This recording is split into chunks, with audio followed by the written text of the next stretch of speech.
Update 8 brought a lot of changes to Hella Loose. The introduction of transport and supply trucks, changes to loadouts and to how the support role works, new rules regarding garrisons and outposts, and a whole lot more.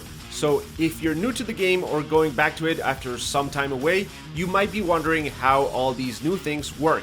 Well, that's what this video is about.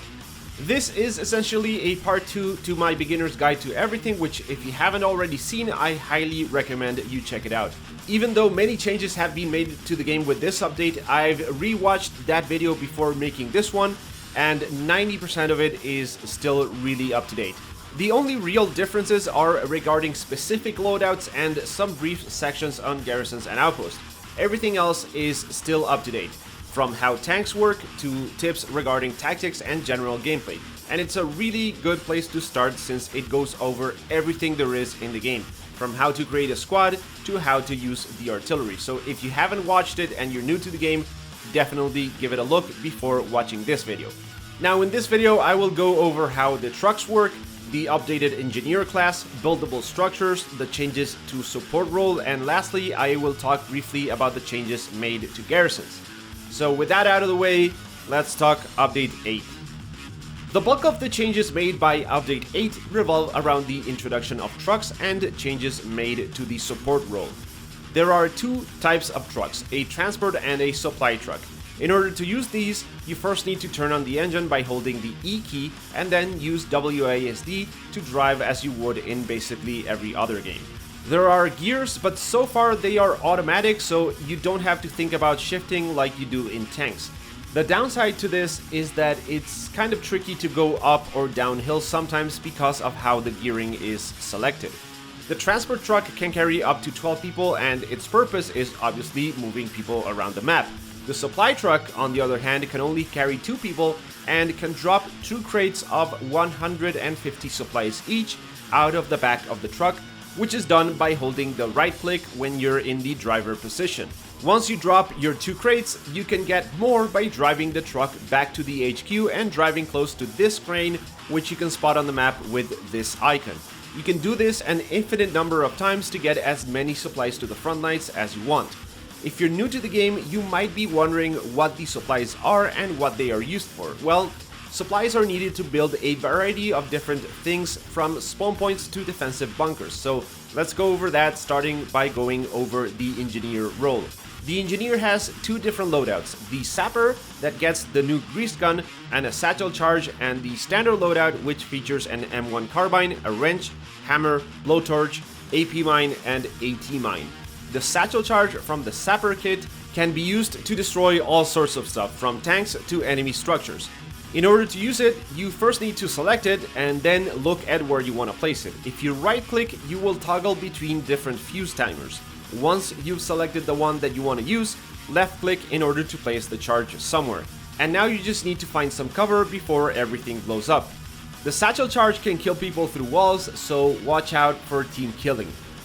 However, if you want to build stuff, you will have to use the standard loadout since that carries the wrench. Take out your wrench and hold right click. This will display a menu of stuff that you can build, which also specifies how many of these structures you can build. For example, you can build 3 hedgehogs, but only 1 of each of the nodes. However, this is not the same as the team limit. Other engineers can build more nodes. Specifically, you can build 4 of each for a total of 12 per team. Once again, this may change down the line with some update, but that's the way it is right now. So once you have your build order selected, you left click on the mouse using the wrench, and this will drop down a virtual blueprint for that structure, which then needs to be built using the hammer.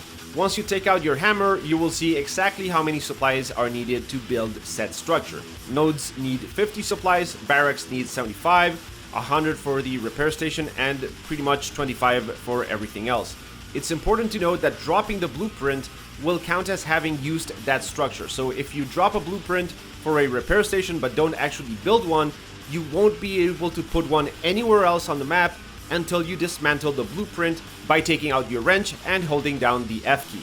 Any class that has a hammer can help build these structures, provided there are enough supplies to do so and the blueprint is already there. If you check the class selection screen, you can very easily see who's worthy of wielding the hammer, which is basically everyone except for the medic, machine gunner, and anti-tank. One of the AT loadouts actually has a wrench that they can use to drop a blueprint for the AT gun, which needs 100 supplies to be built, but the AT class doesn't actually get the hammer to actually build it. Once again, this might change in the future as loadouts get ironed out, but that's the way it is right now. Okay, let's get back to the structures. Some structures, like the bunker and barricade, can be upgraded using even more supplies to essentially increase the amount of cover that you get and get better materials that reduce bullet penetration. Repair stations will slowly repair any tanks or trucks in a relatively small radius around them, while nodes will generate resources that the commander can use to call in stuff like bombing runs, airheads, supply drops, tanks, and trucks. There are 3 different types of resources that the nodes generate: munitions, manpower, and fuel. Each of these correspond to specific commander abilities, so you don't really need to be too concerned about them unless you're playing commander. Fuel is only used to spawn in vehicles, while munitions are not only used by the commander, but also whenever you fire artillery guns that are located in your base, or when you fire rounds with an AT gun. You can see how much each shot costs right here. The amount of resources generated per minute depends on where on the map the nodes are placed. These first 2 columns will give +5 per minute, the next 2 give +10, and so on. Building nodes will provide your team with the resources your commander can use to provide better support and keep a steady supply of vehicles being spawned, so it's best to make sure you have at least some of them built.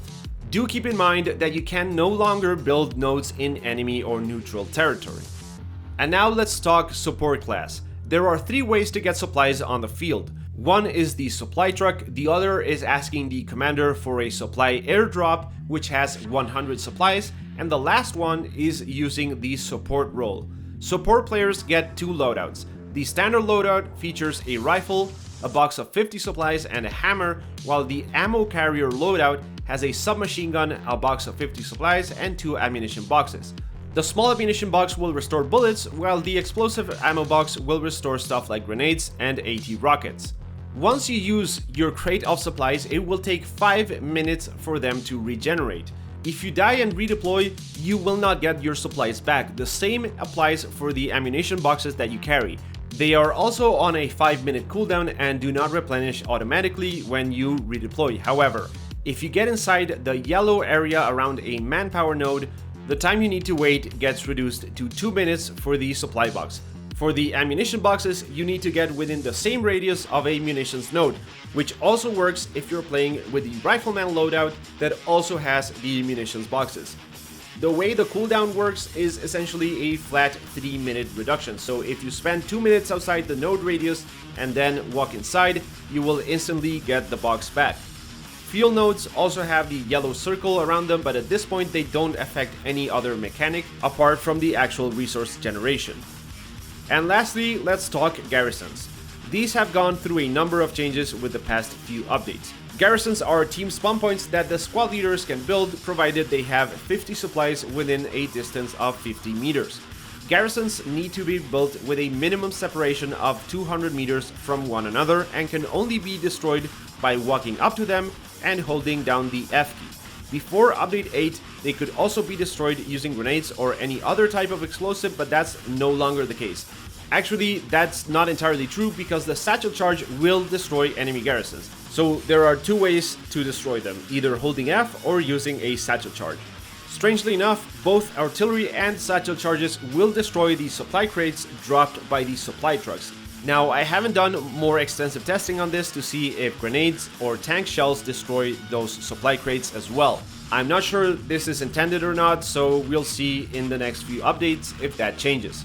Outposts are the same as before, and merely walking up to them will destroy them, which means whether or not they can be destroyed by a satchel charge is kind of irrelevant. Update 8 has also added more changes like bullet penetration and new hitboxes. The new hitboxes are causing some issues, and the devs have confirmed that they are working on a fix for them, so there's really no point on going into detail on them at this moment. So that's gonna be it for this video. If you have any questions or any tips that you want to share, please leave a comment down below. If you enjoyed this video, please consider subscribing for more, and as always, thank you for watching, and I hope I will catch you in the next one.